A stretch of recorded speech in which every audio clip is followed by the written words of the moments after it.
The scream of a mountain lion woke Boone Jamison before dawn, but it was the softer sound of labored breathing coming from his stable that made him reach for his rifle. He had lived alone in these mountains outside Rawlins, Wyoming for the better part of 6 years, ever since the war had ended, and he had decided civilization held nothing for him anymore. At 32 years old, Boone had built a life of solitude that suited him just fine. His cabin sat nestled in a grove of ponderosa pines, a half-day's ride from the nearest settlement, and he preferred it that way. The year was 1873, and the wild country suited a wild man. He stood 6'4" with shoulders broad enough to carry a full-grown elk, muscles hardened from years of trapping, hunting, and surviving winters that could kill a man who wasn't careful. His dark hair hung past his shoulders, tied back with a strip of leather, and his beard was neatly trimmed despite his isolation. Boone pulled on his boots and moved silently through the pre-dawn darkness, rifle in hand. Whatever was in his stable had no business being there. He kept his horse, a sturdy Appaloosa named Chief, and a milk cow in the small structure he had built his first year in the mountains. If a bear had gotten in, or worse, a pack of wolves, he would need to act fast. The stable door hung slightly ajar, which immediately set him on edge. He always secured it properly. Always. His heartbeat remained steady as he eased the door open wider, letting the faint pre-dawn light spill inside. What he saw made him lower his rifle in confusion. A woman lay curled in the hay beside Chief's stall, her dress torn and filthy, her face streaked with dirt and what looked like dried tears. Her feet were bare and bloodied, wrapped crudely in strips of fabric that had once been part of her petticoat. She was so still that for a moment Boone feared she might be dead, but then he saw the shallow rise and fall of her chest. He leaned his rifle against the wall and approached carefully, not wanting to startle her if she woke suddenly. Up close, he could see she was young, probably in her early 20s, with blonde hair that had come loose from its pins and tangled around her face. Her hands were blistered and raw, her lips cracked from exposure. This woman had been through hell. "Madam," he said softly, crouching beside her. When she did not respond, he reached out and gently touched her shoulder. "Madam, you need to wake up." Her eyes flew open, and she scrambled backward with a gasp of terror, pressing herself against the stable wall. Her blue eyes were wild with fear, darting around like a cornered animal looking for escape. "Easy now," Boone said, raising his hands to show he meant no harm. "You are on my property, but I am not going to hurt you. You look like you need help." She stared at him for a long moment, her chest heaving with panicked breaths. He could see her taking in his size, his appearance, calculating whether he posed a threat. Finally, she spoke, her voice hoarse and cracking. "Please, please do not send me back." "Back where?" Boone asked, keeping his voice gentle despite his confusion. "To Rawlins, to him." Her eyes filled with tears. "I walked so far, please." Boone sat back on his heels, studying her. "How far did you walk from Rawlins?" 40 miles, I think, maybe more. I lost count after the first night." She wrapped her arms around herself, shivering despite the relative warmth of the stable. "I did not know where I was going. I just knew I had to get away. 40 miles. Boone felt something twist in his chest. The terrain between here and Rawlins was brutal, full of rocky paths, steep inclines, and dangers that could kill an experienced frontiersman, let alone a woman alone and on foot. The fact that she had made it at all was a testament to her desperation. "Let me get you inside," he said, standing slowly. "I have food, water, and you can get warm. Then you can tell me what you are running from." She hesitated, fear still etched across her delicate features. "I do not have any money. I cannot pay you." "Did I ask for money?" Boone extended his hand. "Come on. You look like you have not eaten in days and those feet need tending." After another moment of hesitation, she reached out and took his hand. Her fingers were ice cold despite the June warmth. Boone helped her to her feet and she immediately swayed, her legs barely able to support her weight. Without asking permission, he swept her up into his arms, cradling her against his chest as easily as if she weighed nothing. She tensed initially, but was too exhausted to protest. "What is your name?" she whispered. "Boone Jamison. And yours?" Thea Edwards." He carried her across the yard to his cabin, shouldering the door open and bringing her inside. The interior was simple but clean. A single large room with a stone fireplace, a rough-hewn table and chairs, a bed in one corner, and shelves lined with supplies. He set her down gently in the chair closest to the hearth and began building up the fire. "When did you last eat?" he asked, not looking at her as he worked. "I do not remember. 2 days ago, maybe. I found some berries yesterday, but I was afraid to eat too many in case they were poisonous." Boone shook his head, stoking the flames until they caught properly. He moved to his shelves and began pulling down supplies. Dried venison, bread he had baked 3 days prior, a jar of preserves, coffee beans. Within minutes, he had water heating over the fire and was cutting thick slices of bread. "Eat slowly," he instructed, setting a plate in front of her with bread and strips of venison. "Your stomach will not take kindly to too much at once if you have been starving." Thea did not need to be told twice. She fell on the food with barely restrained desperation, tears streaming down her cheeks as she ate. Boone busied himself making coffee, giving her privacy to compose herself. When he finally set a steaming cup in front of her, she looked up at him with such gratitude that it made something ache in his chest. "Thank you," she whispered. "I thought I was going to die out there." "You nearly did." He sat down across from her, his own cup cradled in his large hands. 40 miles through this country on foot with no supplies. You are either incredibly brave or incredibly desperate. I am guessing the latter." She looked down at her cup, her fingers trembling slightly. "Both, maybe. Who is he, the man you are running from?" Thea was quiet for so long that Boone thought she might not answer. When she finally spoke, her voice was barely above a whisper. "His name is Martin Hendricks. He owns the biggest saloon in Rawlins. I was." She paused, swallowing hard. "I was one of his girls." Boone kept his expression neutral. He had spent enough time in frontier towns to know what that meant. Saloon girls, dance hall girls, some who offered more than just dancing and company. It was a hard life, and most women who ended up in it had few other choices. "And you wanted to leave," he said simply. "I wanted to leave from the moment I arrived, but Martin does not let his girls go easily." Her hands clenched around the cup. "He brought me out from Missouri 2 years ago, promised me a job serving drinks and nothing more. But once I arrived and realized what he really wanted, I had no way to leave. He kept my papers, took all my money, and made sure I knew what would happen if I tried to run." "What changed? What made you risk it?" Thea's eyes filled with tears again. "He sold my contract to a rancher from Colorado. Said the man wanted a wife, but I know what that means. I would have been that man's property to do with as he pleased, and I would never have any hope of getting free.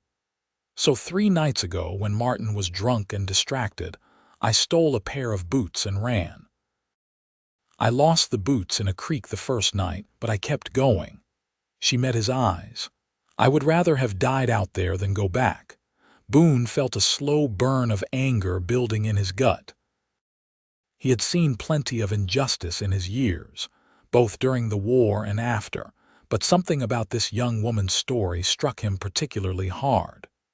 Maybe it was the raw determination in her eyes, or the way she had walked 40 miles through hell rather than accept her fate. Whatever it was, he knew he could not simply send her back. "Martin will be looking for you," he said. "You represent an investment to him. He will probably have men searching." Fear flashed across her face. "Will you tell them where I am?" "No." The word came out harder than he intended. "But we need to be smart about this. If his men come here asking questions, you cannot be visible. And you need to heal. Those feet are in bad shape." "I will do whatever you say," Thea said quickly. "I can work. I can cook, clean, anything you need. I just need somewhere safe to stay until I can figure out what to do next." Boone looked at her, really looked at her. Even exhausted, filthy, and half-starved, she was beautiful. But more than that, there was a strength in her that he recognized. She was a survivor. "You can stay," he said finally. "As long as you need to. But I live a simple life up here, and it is not easy. Winters are brutal, and I am often gone for days at a time checking my trap lines. If you stay, you need to be able to handle being alone." "I can handle alone," Thea said, her voice firm despite her exhaustion. "Alone is better than what I left behind." "All right, then." Boone stood, draining the last of his coffee. "First things first, you need a bath and those feet need proper doctoring. I will heat more water. You can wash up and then we will see about wrapping those wounds properly."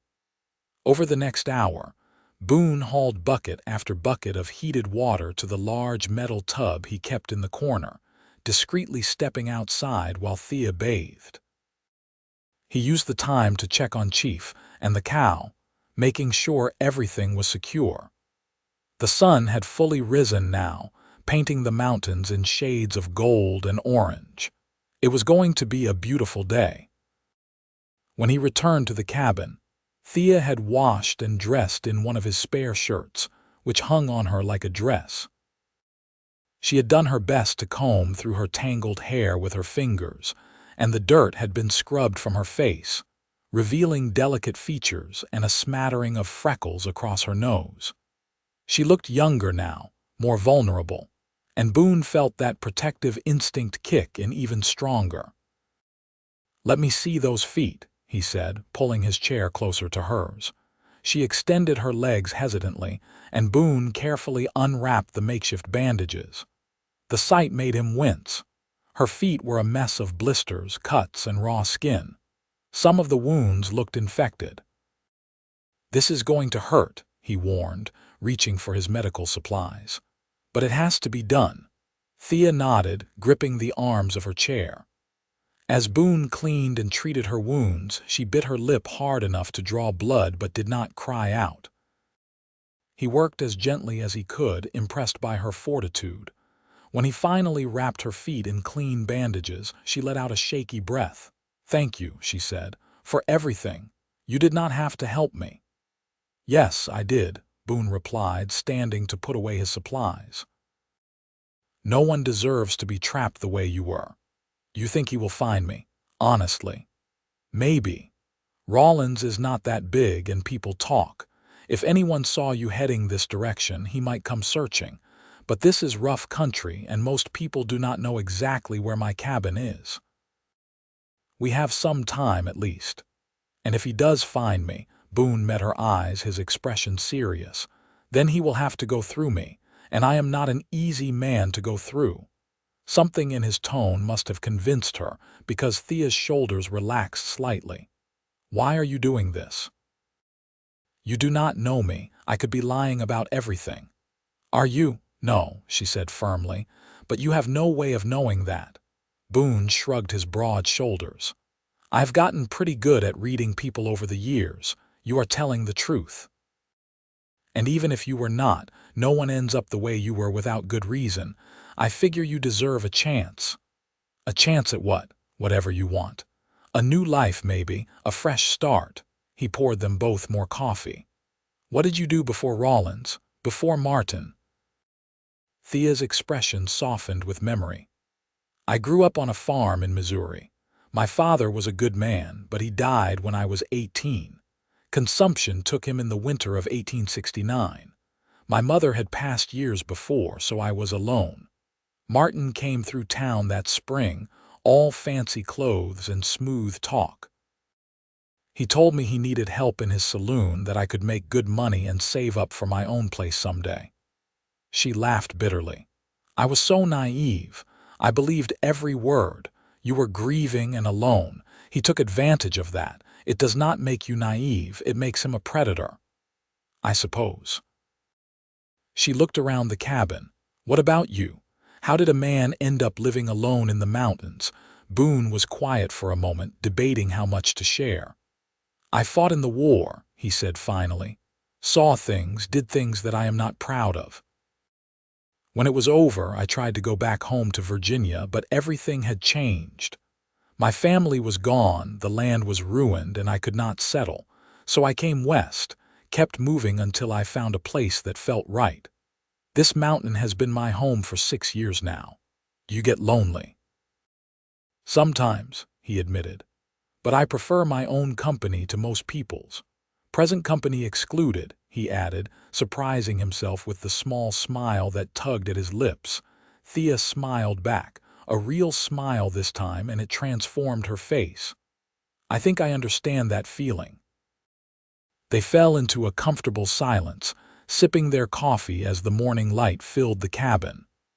Boone found himself studying her when he thought she was not looking, noticing the graceful line of her neck, the way her hair caught the sunlight. He shook his head, pushing those thoughts away. She was here for safety, nothing more. The last thing she needed was him developing feelings that would complicate everything. You should rest, he said, standing abruptly. Take the bed. I have work to do around the property. I cannot take your bed, Thea protested. I can sleep on the floor or in the stable. The stable is where I found you half dead. The bed is yours until you are healed. I am used to sleeping rough. When she opened her mouth to argue further, he held up a hand. This is not a discussion. You are injured and exhausted. Rest. Thea looked like she wanted to keep protesting, but exhaustion won out. She limped over to the bed and lay down with a grateful sigh. Within minutes, she was asleep. Boone watched her for a moment, then grabbed his rifle and headed outside. He had a lot to think about, and work had always helped him sort through his thoughts. The next few days fell into an easy rhythm. Thea slept most of the first day and night, her body finally able to give in to the exhaustion it had been fighting. Boone worked around the property, hunting, checking his small garden, and keeping watch for any sign of riders from Rawlins. When Thea woke, he fed her, changed her bandages, and tried not to notice how beautiful she looked in the soft lamplight. By the third day, Thea was able to move around the cabin, though her feet were still tender. She insisted on helping despite Boone's protests, and he came back from checking his trap lines to find she had cleaned the entire cabin, washed his spare clothes, and had a pot of stew bubbling over the fire. You did not have to do all this, he said, setting his rifle by the door. I wanted to, Thea replied, stirring the stew. You have done so much for me. The least I can do is make myself useful. You are recovering. That is enough. Boone, she said, turning to face him. I need to feel like I am contributing. Please let me do this. He saw the determination in her eyes and recognized it. She needed to feel in control of something, needed to prove to herself that she was more than just a victim. He understood that. All right, he conceded. But if those feet start hurting, you rest. Deal, deal. They sat down to eat, and Boone had to admit the stew was excellent. You are a good cook, he said. My mother taught me. She said a woman who could cook would never go hungry. Thea's expression grew sad. I wish she had been right. She was right, Boone said firmly. What happened in Rawlins was not about you lacking skills or worth. It was about a man taking advantage of your circumstances. You are very kind, Boone Jamison. I did not expect that from a mountain man. What did you expect? She flushed slightly. I do not know. Someone rougher, maybe. Less gentle. I can be rough when I need to be, Boone said, his tone serious. If Martin's men come here, they will see that side of me, but there is no reason to be rough with someone who has already been through hell." Thea reached across the table and placed her hand over his. Her touch was warm, tentative. "Thank you," she said softly, "for seeing me as a person, not just a problem to be dealt with." Boone felt his heart rate pick up at the contact. Her hand was so small compared to his, delicate but strong. He turned his palm up, lacing his fingers through hers, and they sat like that for a long moment, something unspoken passing between them. The sound of hoofbeats broke the spell. Boone was on his feet instantly, grabbing his rifle. "Get in the back corner," he ordered, his voice hard. "Stay quiet no matter what you hear."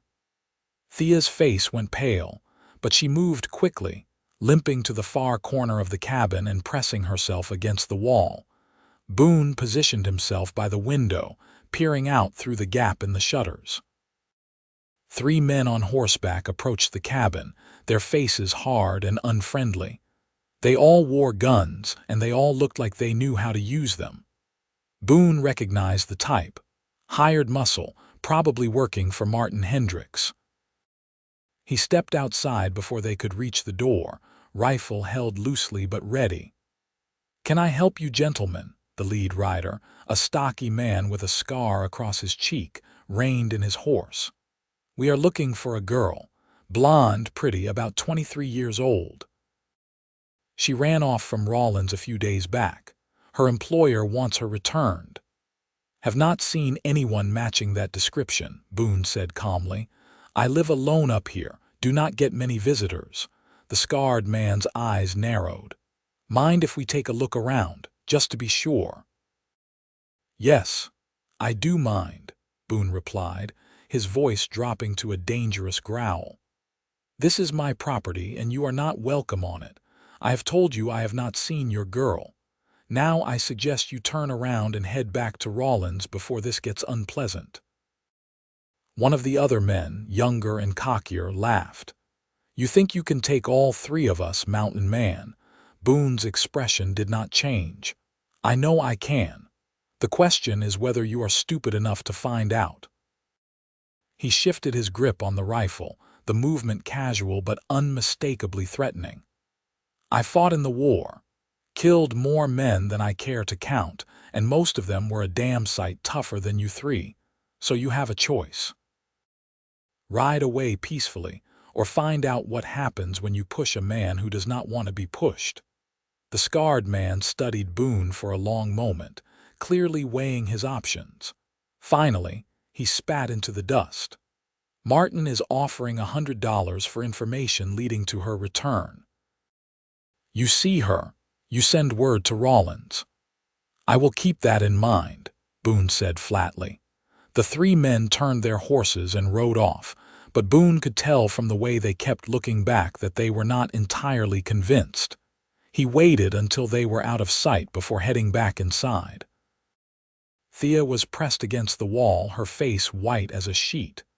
"They are going to keep looking," she whispered. "Martin will not give up." "Let him keep looking," Boone said, setting his rifle down. "They will not find anything here, and word will spread that I ran them off. Most folks around here know to leave me be. Martin will realize it is not worth the trouble. You do not know him. He is vindictive. If he thinks you are hiding me, he will come back with more men." Boone moved to stand in front of her, placing his hands gently on her shoulders. "Thea, look at me."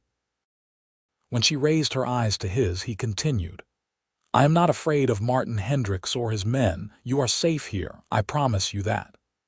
"Why are you doing this?" she asked, her voice breaking.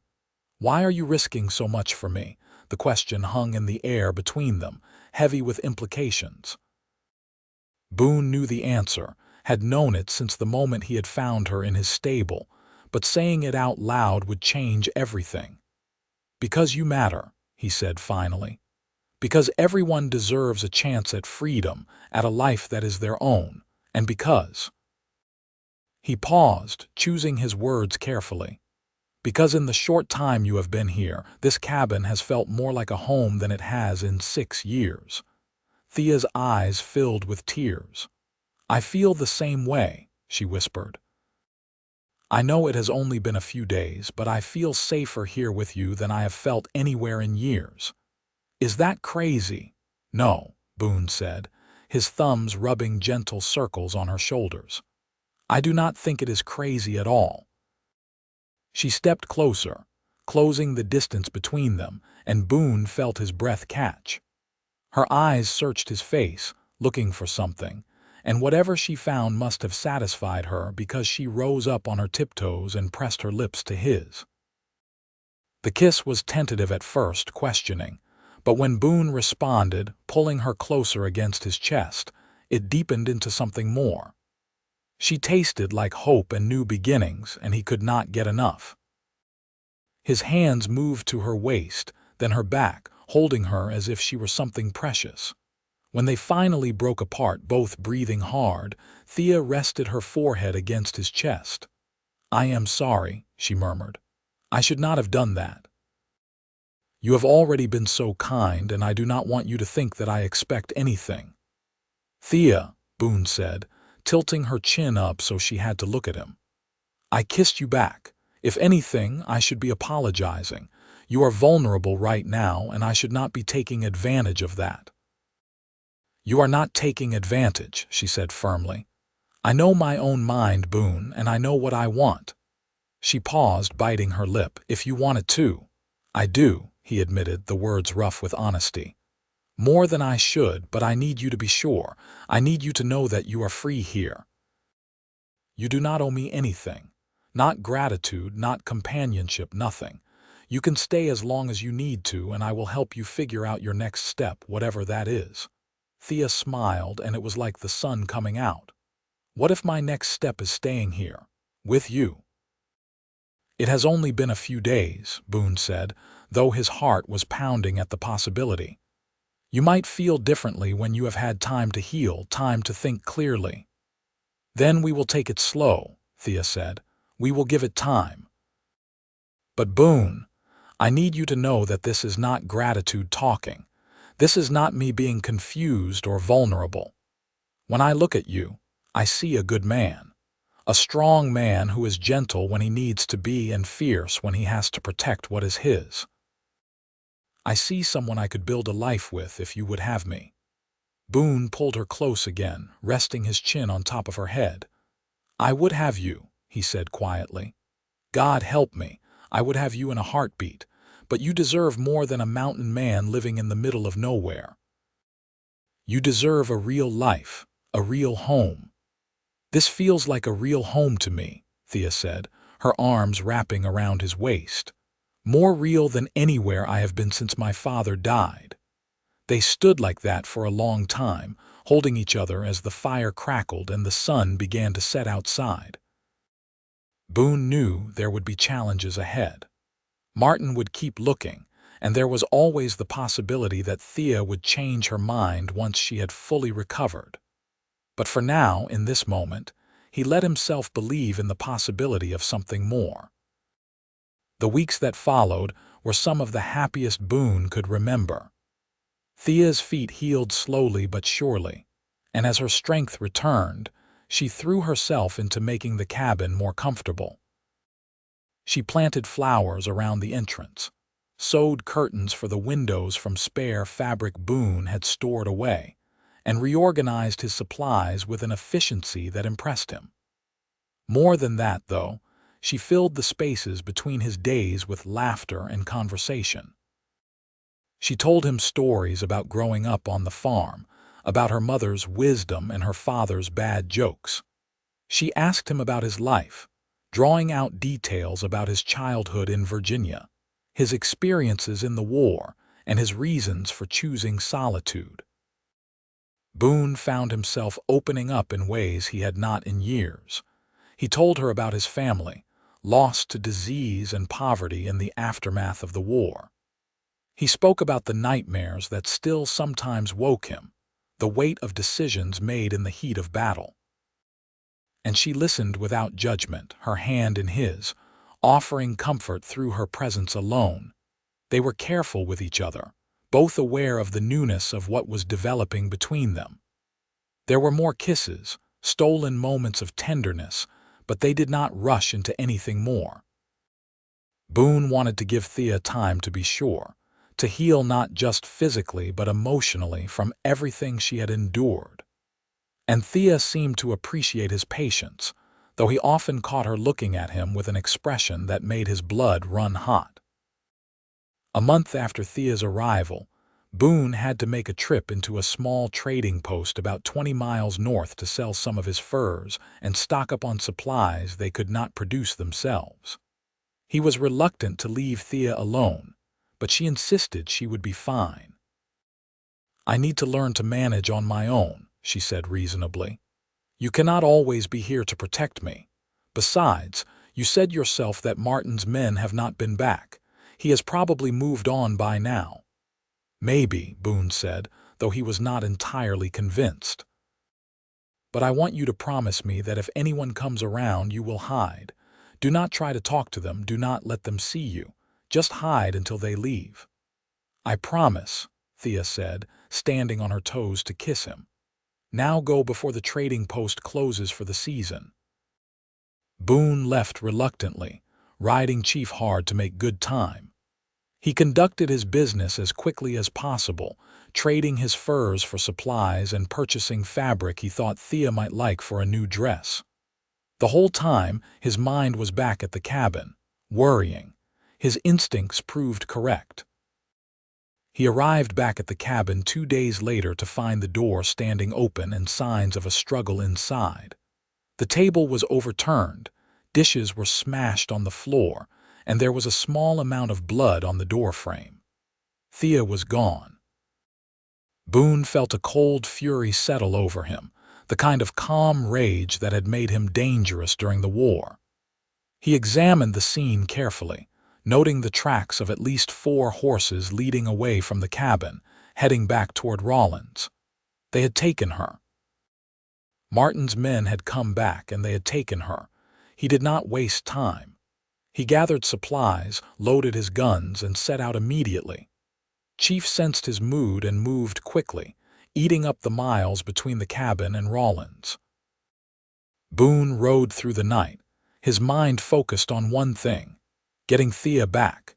He reached Rawlins as the sun was rising, painting the rough frontier town in shades of red and gold. The town was just waking up, and Boone rode straight to the biggest saloon on the main street, the one with a gaudy sign that read Hendrick's Palace. He tied Chief outside and pushed through the doors, his rifle in hand. The interior was dim and reeked of stale alcohol and tobacco smoke. A few men were passed out at tables, and a tired-looking bartender was wiping down the bar. The man looked up when Boone entered, his eyes widening at the sight of the large, angry mountain man with a gun. "Where is Martin Hendricks?" Boone demanded. "Upstairs," the bartender said quickly. "Second floor, office at the end of the hall. But he does not like to be disturbed this early." Boone did not bother responding. He took the stairs 2 at a time and strode down the hall, kicking open the door at the end without bothering to knock. The office was plush compared to the rest of the saloon, with a large desk, expensive rugs and paintings on the walls. Martin Hendricks sat behind the desk, a slight man in his 50s with slicked back hair and a carefully groomed mustache. He looked up in surprise at the interruption, but his expression quickly shifted to calculation when he saw Boone. "You must be the mountain man," Martin said smoothly. "I have heard about you. Boone Jamison, is it not?" "Where is she?" Boone said, his voice deadly calm. "Where is who?" Martin asked, but his smirk gave him away. Boone crossed the room in 2 strides and grabbed Martin by his expensive shirt, hauling him out of his chair and slamming him against the wall. The smaller man's feet dangled above the floor, and his confident expression evaporated into fear. "Do not play games with me," Boone growled. "Your men took a woman from my cabin yesterday. I want her back. Now." She is not your woman, Martin gasped, struggling uselessly against Boone's iron grip. She is my property. She owes me 2 years of work and she ran out on her contract. There is no contract that makes a person property, Boone said. Slavery ended, or did you miss that? This is not slavery, it is business, Martin wheezed. I paid to bring her out here, housed her, fed her. She owes me. Where is she? Boone punctuated each word by pressing Martin harder against the wall. Downstairs. Locked room behind the bar, but you cannot just take her. I will have the law on you. The law, Boone said with contempt. The law that allows you to trap women in your saloon and sell them like cattle. That law. He dropped Martin, who crumpled to the floor. I am taking her, and you are going to let me, because if you do not, I am going to come back here and burn this whole place to the ground with you inside it. Understand? Martin nodded quickly, his bravado completely gone. Boone left the office and headed back downstairs. The bartender pointed wordlessly to a door behind the bar, and Boone wasted no time. He kicked the door open and found Thea huddled in the corner of a small, windowless room. Her face was bruised and there were rope marks on her wrists, but her eyes lit up with hope when she saw him. Boone, she breathed. He crossed to her in an instant, gathering her into his arms. I am here, he said, his voice rough with emotion. I am here and you are safe now. They hurt me, she whispered against his chest. Martin was so angry. He said he was going to make an example of me. Not anymore, he is not, Boone said grimly. He pulled back to look at her face, his jaw clenching at the bruises. Can you walk? Yes, she said, though he could see the pain in her eyes. He helped her to her feet and guided her out of the room. Martin had come downstairs and was standing by the bar, flanked by 2 of his men. They all had guns, but they made no move to draw them. Boone's reputation and the cold fury in his eyes were enough to keep them back. This is not over, Martin called as Boone helped Thea toward the door. She still owes me. Boone turned, his eyes blazing. If you or any of your men come near her again, if you so much as think about her, I will kill you. That is not a threat. It is a promise. He let the words hang in the air, making sure Martin understood exactly what he was dealing with. Find yourself new girls to exploit. This one is done with you. He got Thea outside and lifted her onto Chief, then swung up behind her. She leaned back against his chest, her body trembling with relief and residual fear. Boone wrapped one arm around her waist, holding her securely, and guided Chief out of Rawlins at a steady pace. They did not speak until they were miles outside of town. Finally, Thea turned her head to look at him. You came for me, she said, wonder in her voice. Of course I came for you, Boone replied. Did you think I would not? I was afraid he would kill you. He had so many men. I have faced worse odds, Boone said. And none of them mattered because I was not going to let him keep you. You are mine now, Thea Edwards, mine to protect, mine to care for if you want to be. I want to be, she said without hesitation. I have never wanted anything more in my life. When they reached the cabin, Boone carried her inside despite her protests that she could walk. He set her gently on the bed and began examining her injuries. The bruises looked worse than they were, and the rope marks would heal, but seeing her hurt made something primal rise in him. He wanted to go back and finish what he had started with Martin Hendricks. Do not, Thea said softly, as if reading his thoughts. Do not go back, I am safe now, that is what matters. He hurt you, Boone said, his voice rough. But you saved me, she replied. You rode into that town alone, faced down Martin and his men, and brought me home. You saved me, Boone, and now I just want to be here with you. Boone sat on the edge of the bed, taking her hand in his. I was terrified, he admitted. When I came back and found you gone, I have never been so afraid in my life. Not in the war, not ever. The thought of losing you, of what they might do to you, it nearly drove me mad. But you did not lose me, Thea said. I am right here." She reached up and pulled him down to her, kissing him with a desperate intensity that took his breath away. Boone responded immediately, pouring all his fear and relief into the kiss. When they broke apart, both breathing hard, Thea looked at him with eyes full of love and certainty. "Make me yours," she whispered. "Truly yours. I do not want to wait any more. I do not want to be careful and patient. I want to belong to you in every way possible." "Thea," Boone said, his voice strained, "you are hurt. You need rest." "I need you," she countered. "I need to feel alive, to feel safe, to feel loved. Please, Boone." He searched her eyes and saw only certainty there. No hesitation, no fear, just love and desire. "Are you sure?" he asked one more time. "I have never been more sure of anything." Boone kissed her again, this time with all the pent-up longing he had been holding back for weeks. She responded with equal passion, her fingers tangling in his long hair, pulling him closer. They made love as the sun set outside, gentle and fierce by turns, and when it was over, Thea lay in his arms with a smile on her face. "I love you," she said, the words simple but profound. "I love you too," Boone replied, kissing her forehead. "More than I knew it was possible to love someone." "Then marry me," Thea said, propping herself up on one elbow to look at him. "Make it official. Make me your wife." "There is no preacher anywhere near here," Boone said, though his heart soared at the suggestion. "Then we will go find one, or we will make our own vows." "I do not care about the formalities, Boone. I just want to be bound to you in every way that matters." "All right," Boone said, grinning. "But we are doing it properly.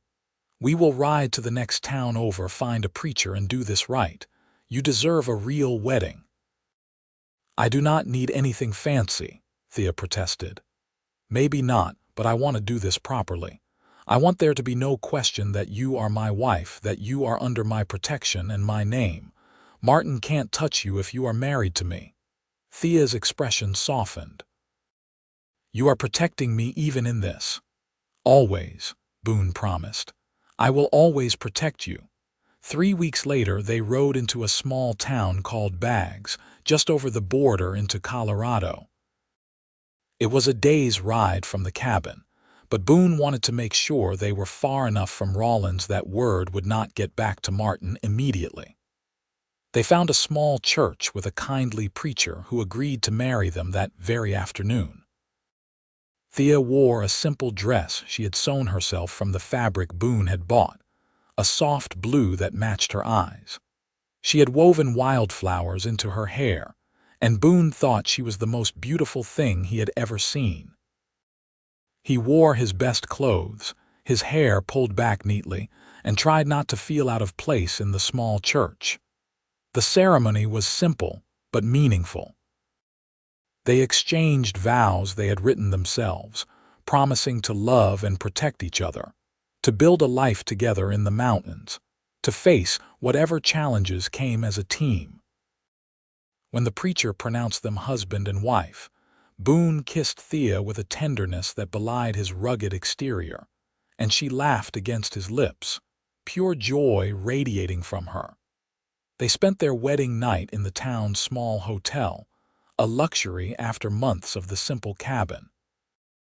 But the next morning they both agreed they were eager to get home. The cabin in the mountains was where they belonged. Over the next months, they settled into married life with surprising ease. Thea proved to be an excellent partner, learning to hunt and trap alongside Boone, tending their small garden with care, and transforming the cabin into a real home. She sewed new curtains, built a chicken coop so they could have fresh eggs, and even helped Boone expand the cabin, adding a second room for storage and eventually, they hoped, for children. Winter came hard that year, as it always did in the mountains. Snow piled high around the cabin and temperatures dropped to dangerous levels. But inside, Boone and Thea stayed warm, wrapped in furs and each other's arms. They told stories, played cards, made love, and dreamed about the future. You ever regret it? Boone asked one night as they lay in bed, listening to the wind howl outside. Giving up civilization, living out here in the middle of nowhere with just me. Never, Thea said firmly. This is the freest I have ever been. Out here I am not anyone's property, not anyone's investment. I am just me. And I am yours because I choose to be, not because anyone forced me. You are remarkable, Boone said, pulling her closer. So are you, she replied, kissing his shoulder. My strong, protective mountain man. I am going to take such good care of you, Boone promised, for the rest of my life. I know, Thea said, and I am going to take care of you too. Spring came eventually, as it always did, bringing with it new life and new possibilities. Thea discovered she was pregnant in late March, and the joy on Boone's face when she told him brought tears to her eyes. A baby, he said, wonder in his voice. He placed his large hand gently on her still flat stomach. Our baby. Are you happy? Thea asked, though she could see the answer in his eyes. Happy does not even begin to cover it, Boone said. Terrified too, I do not know how to be a father. You will figure it out, Thea said confidently. You are the best man I know, Boone Jamison. You will be an amazing father. The pregnancy progressed smoothly, though Boone became even more protective if that was possible. He rarely left Thea's side, making sure she did not overexert herself, bringing her anything she needed or wanted. Thea alternated between being touched by his devotion and exasperated by his hovering. I am pregnant, not fragile, she said one day when he insisted on carrying a basket that weighed all of 10 pounds. You are carrying our child, Boone countered. That makes you the most important thing in the world, and I will treat you accordingly. Thea could not argue with that logic, so she let him fuss. In late November, as the first real snow of winter began to fall, Thea went into labor. Boone had arranged for a midwife from Baggs to come stay with them for the last month of the pregnancy. And the woman proved invaluable as she guided Thea through the long hours of labor. Boone paced outside the bedroom, feeling more helpless than he ever had in his life.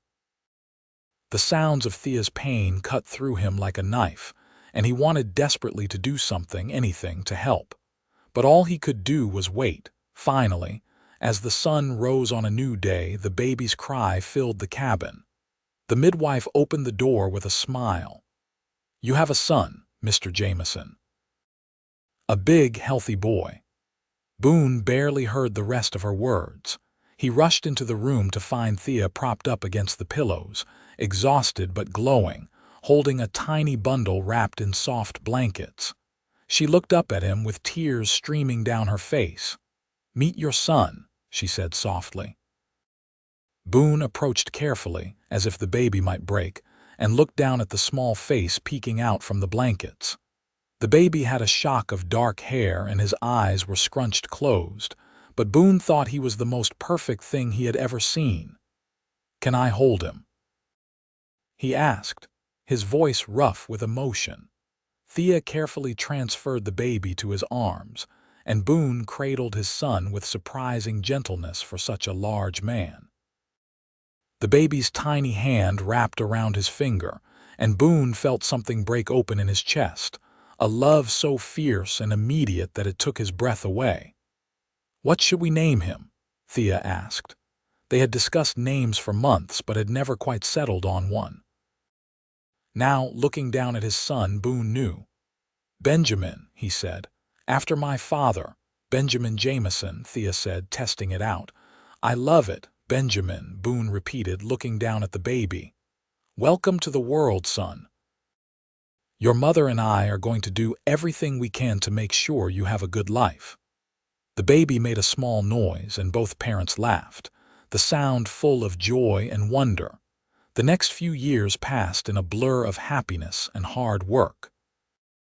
Benjamin grew into a strong, curious toddler who adored his parents and loved exploring the mountains around their home. Boone taught him about the animals and plants, showed him how to track deer, and identify edible roots. Thea taught him letters and numbers, sang him songs, and filled his days with laughter. When Benjamin was 3, Thea became pregnant again. This time, the pregnancy was harder and Boone worried constantly.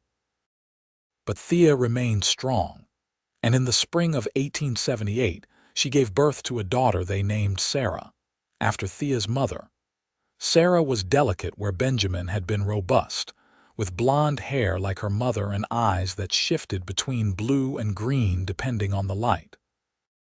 Benjamin immediately took on the role of protective older brother, and Boone often found him sitting by Sarah's cradle, telling her stories about the adventures they would have when she was bigger. Life settled into a comfortable rhythm. Boone continued to trap and hunt, providing for his growing family. Thea managed the household and taught the children, her joy in motherhood evident in everything she did. They added onto the cabin again, creating a separate bedroom for the children and a proper kitchen area.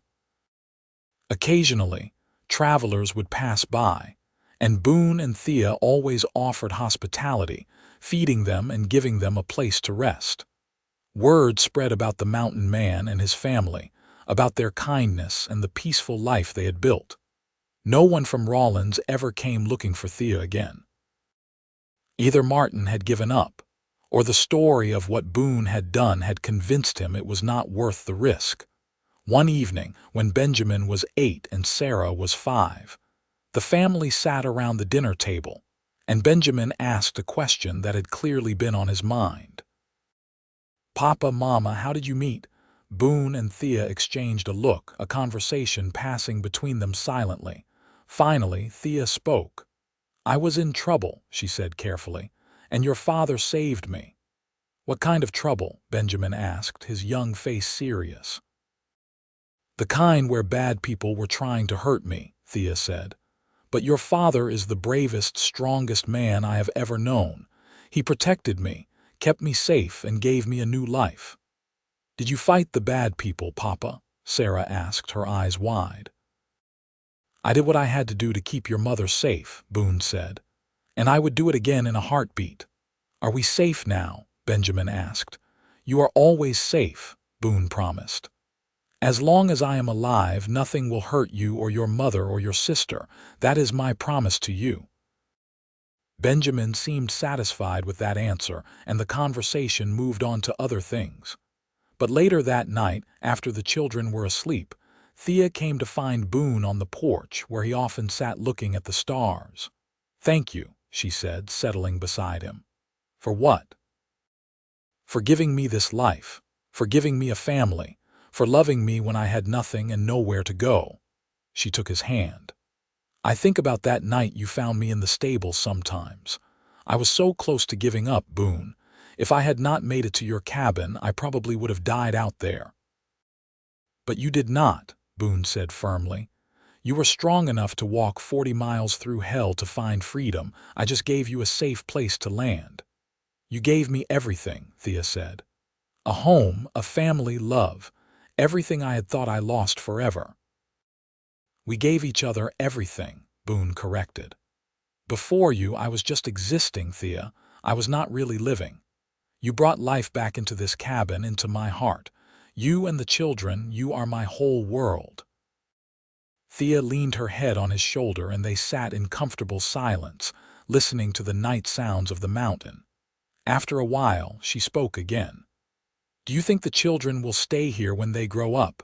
Or will they want to go out into the world?" "I do not know," Boone admitted. "Part of me wants to keep them here forever, safe from everything. But I know that is not realistic. They will make their own choices, find their own paths." "As long as they know they always have a home to come back to," Thea said. "They will," Boone promised. "We will make sure of it." The years continued to pass, bringing both joys and challenges. There were harsh winters that tested their resilience, summers of plenty that filled their stores. Benjamin grew tall and strong with his father's build and his mother's kindness. Sarah became a beautiful young woman with a quick wit and a generous heart. Both children learned the skills they needed to survive in the mountains, but they also learned to read and write, to appreciate beauty, to treat others with respect. When Benjamin was 18, he announced his intention to marry a girl from Bags, a sweet-natured young woman named Emma who had captured his heart. Boone and Thea welcomed her into the family with open arms, and within a year, they were grandparents to a squalling baby boy. Sarah showed no interest in settling down, preferring to help her father with the trap lines and explore the mountains she loved. She was independent and fierce, and Boone saw so much of Thea in her that it made his heart ache with pride. On their 20th wedding anniversary, Boone took Thea on a ride to the spot where he had first found her, the stable where she had collapsed after walking 40 miles. They had long since torn down the old structure and built a newer, larger one, but the place still held significance. 20 years, Thea said, dismounting and walking to the exact spot where she had lain in the hay. It feels like a lifetime ago and like yesterday all at once. I remember every detail of that morning, Boone said, coming to stand beside her. The sound of you breathing, the way you looked so fragile but so determined, I knew in that moment that you were something special. I was terrified, Thea admitted. I thought you might send me back or worse, but you just gave me kindness, you gave me a chance. Best decision I ever made, Boone said, pulling her into his arms. You have made my life more than I ever dreamed it could be. We have made a good life, have we not? Thea asked, looking up at him. The best life, Boone confirmed. He kissed her, slow and deep, pouring 20 years of love into the gesture. When they broke apart, he rested his forehead against hers. Here is to 20 more years and then 20 more after that. I will take as many years as we can get, Thea said. As long as I have you, I have everything I need. They stood there as the sun set behind the mountains, two people who had found each other in the most unlikely of circumstances and built something beautiful together. Their children were grown and starting families of their own. Their grandchildren would carry on their legacy.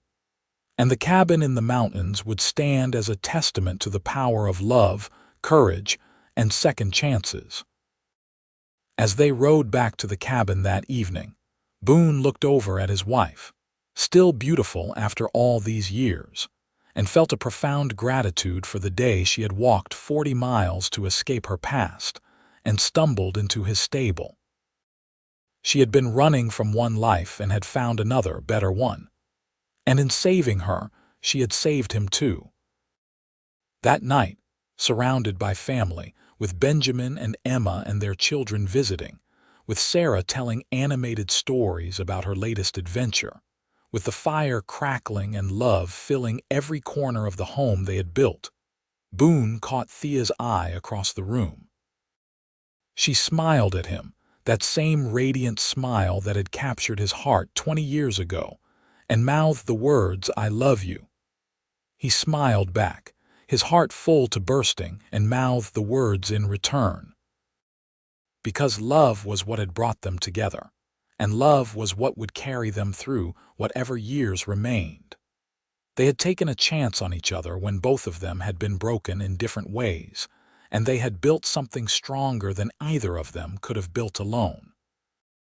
As the evening wound down and everyone prepared for bed, Boone stepped outside for a moment, looking up at the stars scattered across the night sky. He thought about the man he had been before Thea, isolated and alone, convinced he was better off that way. He had been wrong. He needed her like he needed air and their children and the life they had created together. Thea joined him a moment later, slipping her hand into his. "What are you thinking about?" she asked. "About how lucky I am," Boone said simply. "About how one morning changed everything." "It changed everything for both of us," Thea said. "You gave me a home, Boone. You gave me a reason to keep fighting, to keep believing that life could be good. And you have given me 20 years of happiness I never thought possible." I intend to give you at least 20 more, Boone said, squeezing her hand. I am counting on it, Thea replied with a laugh. They stood together in the darkness, listening to the sounds of their family settling in for the night, the crackling of the fire inside, the whisper of wind through the pines. This was their life, hard-won and precious, built on a foundation of trust and love and determination. And it was more than either of them had ever dared to hope for. As they finally headed inside to their own bed, Boone pulled Thea close one more time.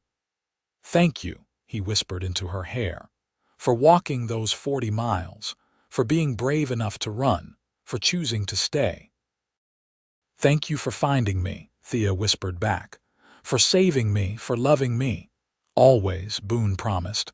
"I will always love you." And as they settled into sleep, wrapped in each other's arms, both of them knew with absolute certainty that they had found what so many people spend their whole lives searching for. They had found home. They had found belonging. They had found love that would last not just 20 years, but a lifetime. The mountain stood silent and strong around their cabin, keeping watch over the family within. And in the morning, when the sun rose over the peaks and painted the sky in shades of gold and pink, Boone and Thea would wake together, ready to face another day in the life they had built. A life that had started with desperation and 40 miles of determination, and had transformed into something beautiful and enduring. Their story was one of survival and second chances, of a woman brave enough to run toward an unknown future, and a man generous enough to offer her one. It was a story of love found in unexpected places, of families built through choice rather than blood, of the way two broken people can come together and make each other whole. And it was a story with a happy ending, which was more than either Boone or Thea had ever expected when their paths first crossed on that fateful morning. But it was the ending they both deserved, and the one they had fought hard to create. Together, they had built a legacy of love that would carry on through their children and grandchildren, a testament to the power of courage, compassion, and unwavering devotion. In the mountains of Wyoming, in a cabin built by hand and filled with laughter, Boone and Thea Jamison lived out their days in happiness, their love story a reminder that sometimes the best things in life come when you are brave enough to take a chance on the unexpected. And that morning when Boone had found a desperate woman sleeping in his stable, neither of them could have imagined the beautiful life that would unfold from that single moment of kindness and courage. But they lived it together, day by day, year by year, building something that would last long after they were gone. And that was the greatest love story of all.